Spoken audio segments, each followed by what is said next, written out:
Cooper Robinson went from dominating the NCAA and now the VNL. He's one of the best OH1s in the game, no questions asked. In this video, I'm going to show you what it takes to be an OH1 and what Cooper Robinson does better than most at the outside hitter position. Let's get right into it.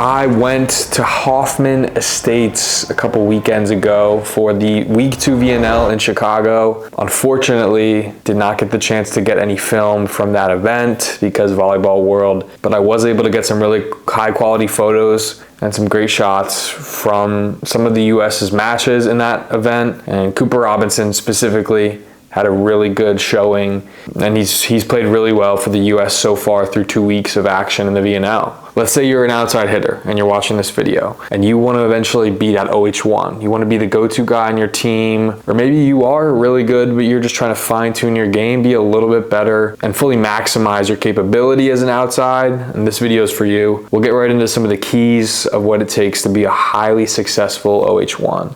I'm looking at 4 really key items that all OH1s have, at least 3 out of these 4, typically 4 out of 4, especially the higher levels you go. The first one, super strong serve, ideally in that 70 mile per hour plus category. Need to be able to go back and rip the ball. Someone's got to earn points on your team. It's typically the pins, and the OH1 kind of leading that category as a really strong server. Scoring as many ways as possible, but why not at the service line?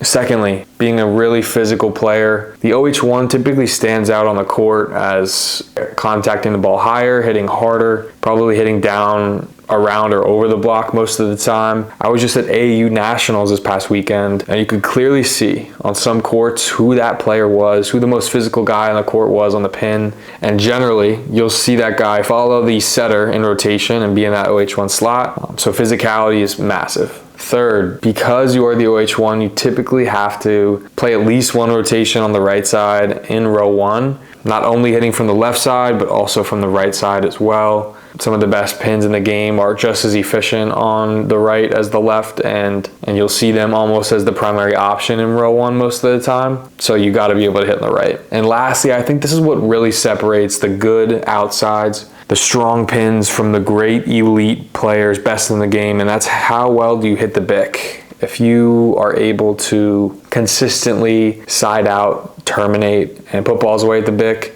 you're likely going to find yourself in that OH1 slot. So these are the 4 things, really important if you want to be a solid OH1 on your team. So let's say you play outside hitter and you're asking yourself, am I an OH1? Am I an OH2? Where do I kind of fit in this ball game? Well, ask yourself a couple of these questions. Number 1, are you the most physical pin on your team? If the answer is yes to that, there's a good chance you're the OH1. Are you the go-to guy down the stretch? A lot of times you look at a guy like Cooper Robinson, and Andrew Rowan was always going to him the big points when it mattered most. So being that guy late in sets when it really matters. And lastly, if you're the best passing pin on your team, you're probably not the OH1. Generally, the OH1s are the big physical pins. Pretty rare to be that athletic, have that much physicality and size, and be the best passer on the team. So if that's the case, you're probably the OH2 with a libero. Hilly Hernandez out there somewhere passing dimes, so it can be done. All right, we're gonna get into film study very quickly, walk through some of this stuff in detail, but before I do, a couple things about Cooper Robinson that he does extremely well while I'm talking about one of the best outsides in the country right now in the US VNL roster. Super efficient. Very few games he played at UCLA where he hit negative or even below the 200 hitting percentage mark. Always gets kills, very limited errors. When he does make errors, he's always compounding them with more kills and eliminating those mistakes over time with more and more volume of kills. He touches 12-3, right? He's above the rim, hitting super high. Not everyone's going to be hitting that high. I obviously don't expect most people that are watching this video even to be touching above 11. You look at his mechanics, he clears his arm super well, he contacts the ball fast, has good angles, and that allowed him to really dominate in the NCAA landscape.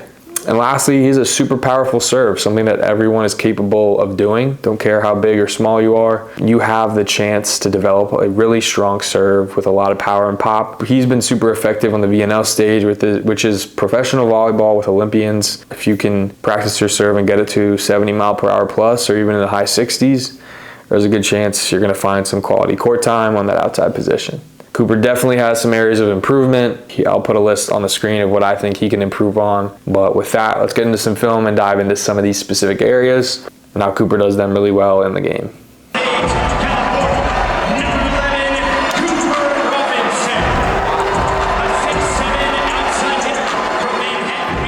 I touched on Cooper Robinson's really great serving ability, and he can go back there and hit the ball 70 miles per hour. We're looking at this play right here in the NCAA finals against Long Beach. He's going up, ripping this ball, and even though Kellen Larson kind of dots this ball, this is pretty much a routine in serve for Robinson. You can see this ball falls behind him, so he's hitting this ball pretty much behind his head, reaching back, which tells me this isn't even all he has on this ball. He can get more juice on this thing, hit it harder, hit it with more topspin, so instead of coming up and down, it can come flat and dip more on the net to go even lower on Larson's platform into the seam. Finding your consistent serve that's still in that 65 plus ballpark, super important. Cooper can definitely rip a fastball every once in a while into that 75 plus category, but having that strong, steady serve that can generally, if you find the seam, keep a team out of system, huge. All right, next we'll talk about being a physical pin.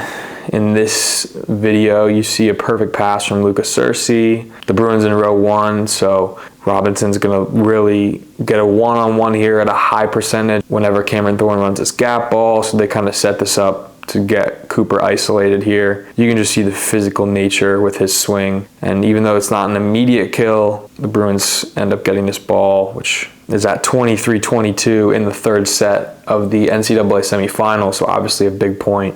But you just talk about the physicality of this swing, hitting the ball above the antenna, and this takes every bit of Adrian Rohr's scooping abilities to pop this thing up and get a really quality dig. But one-on-one here, this is the kind of physical swing you want from your OH1. Obviously, would love to find the court here for a kill right away, but just the physical power he possesses when you get a one-on-one opportunity is what you're looking for.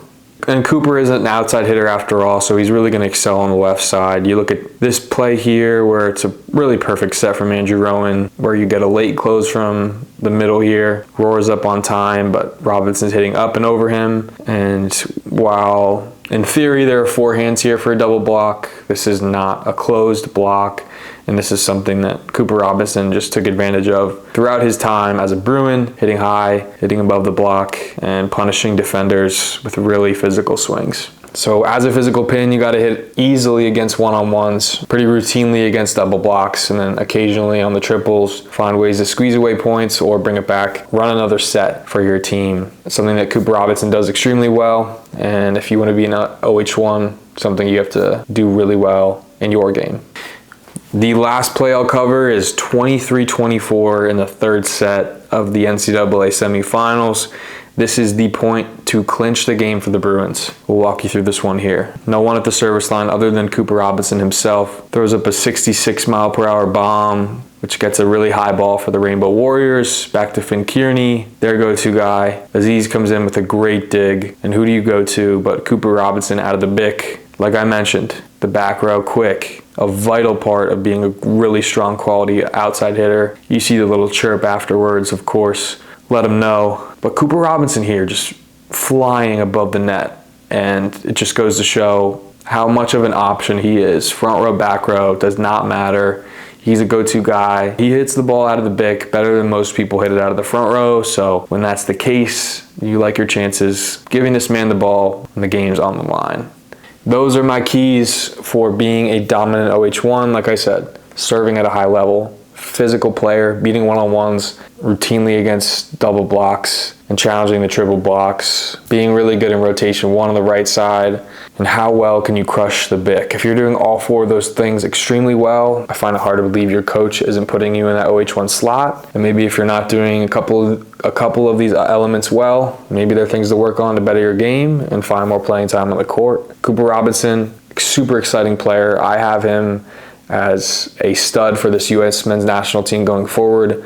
I think the upcoming Olympics in LA, Cooper Robinson could have his name called on that court depending on how his development progresses over the next 3 years. But the way I've seen Karch Karai play him so far in this VNL gives me strong consideration that he's going to be a guy on that roster competing for court time. And we'll be watching every moment of it. If you're an outside, I hope this video helped you a little bit, maybe 12% better. If not, let me know in the comments what you want to see, what advice I can give you next time. When it comes to highlighting players like Cooper Robinson, I'm pretty limited to the photos and film that I have from what I documented and the games that I've been to, but plenty more how-to videos to come. That's all I got in this one. Thanks for watching, and we'll see you all in the next one. Peace.